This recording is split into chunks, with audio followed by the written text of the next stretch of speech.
Vea, muchachos, muy motivado porque revisando el tema del café, pues se está pegando bien bonito.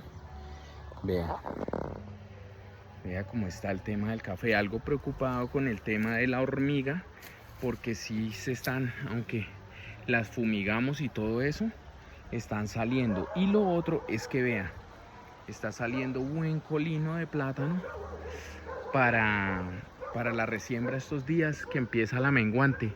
Está reventando buen colino para la resiembra. Eso me tiene muy motivado. Entonces ahí les voy contando cómo va la nota, volviendo otra vez al trabajo. Ya no más descanso. Y no, ahí vamos, ahí vamos.